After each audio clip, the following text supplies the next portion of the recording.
Welcome to the Dating Kinky Podcast, a cast about love, sex, romance, and kink.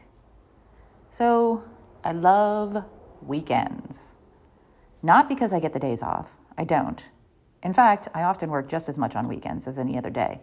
But because on weekends, many people in my line are not expected to work, so I can work on the things I want to without demands on my time interrupting me.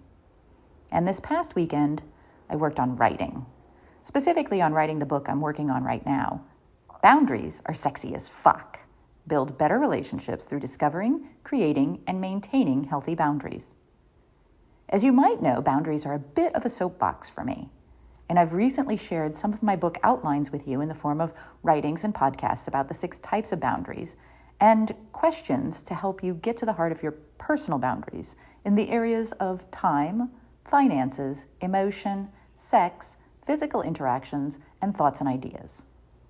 As I write, though, I think of so many other things that I want to say about boundaries, and the book grows, which is good, I think, for everyone involved.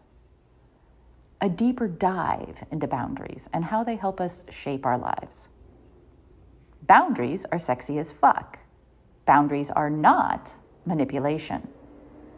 Join any ethical non-monogamy or poly group on Facebook, and within the first 5 posts, probably 4 will have references to boundaries in the post or the comments. Maybe 5. And half or more will get boundaries wrong, because they will talk about boundaries that someone has about another person's autonomous actions. I get it. It can feel like a very, very fine line and a confusing one. After all, if I am affected, why can't I set boundaries that include others? Well, you can. It's in how it's framed, really. Let's get back to the basics. Boundaries are where you end and others begin. Everything that is you can be a boundary. Everything that is them cannot. Simple, right? Well, no, because as humans, we tend to connect and entwine and grow together and affect each other in ways that blur those simple lines.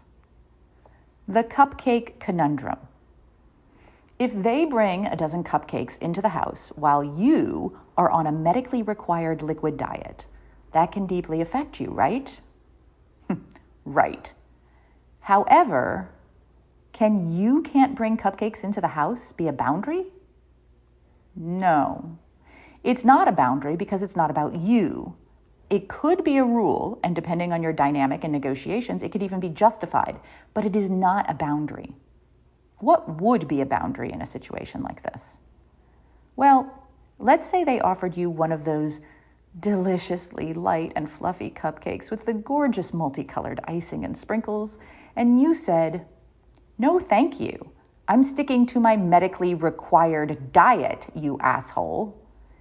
And they tried to talk you into it anyway. The no thank you is your boundary. Them trying to talk you into eating a cupcake anyway is ignoring, trespassing, stomping on, or smashing your boundary. Because they're trying to affect you and your decisions with their actions. They are trampling your autonomy. Which, to be fair, in kink, you may have given them that right. However, if they have that right and they use it to force a cupcake on you when you are on medical restriction, they are indeed an asshole, and you may want to reconsider giving that kind of power to someone who will put your health at risk and/or ignore your personal boundaries when stated. Just saying. Let's get more serious with STIs. Okay, now let's get into deeper territory. You are non-monogamous. Whether your partner is or not doesn't matter in this scenario, but that they know and accept it as part of you does. You are open and presumably honest about it. Your non-monogamy includes sexual contact with others, which means a potential risk of STIs. What are boundaries, what are rules, and what is possible manipulation in this case? Is it a boundary for your partner to say, "You can't have sex with anyone else without checking with me"? Or what about, "You have to get a full STI panel before going past second base with anyone else"? Neither of those are boundaries. They are rules. And they are potential manipulation and attempts to control your sexuality and behaviors when it comes to yourself, your body, and your interactions with others. And as rules and attempts to control, they may be valid if you have the relationship dynamic that supports that. Now, if you said, I won't have sex with anyone without checking in with partner A, that is a boundary because it applies to you and to your actions. If you also say, I want to exchange full STI panels before going past second base with anyone, that is also a boundary. Seems simple enough, but it's not, because your partner is affected by your actions. So what can their boundaries be to help them feel safer? All of these are boundaries and are totally fair and valid. I will always maintain safe sex practices with you and will never have sex without a condom, dam, barrier, whatever. Yes, even if you have been fluid bonded prior. I need to know when you have sex with someone and what protection you use or steps you took before you and I have sexual contact again.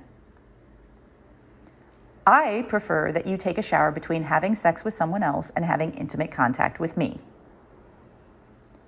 If you have unprotected sex with someone else, I will go back to having protected sex for whatever period of time it takes me to feel comfortable and safe again.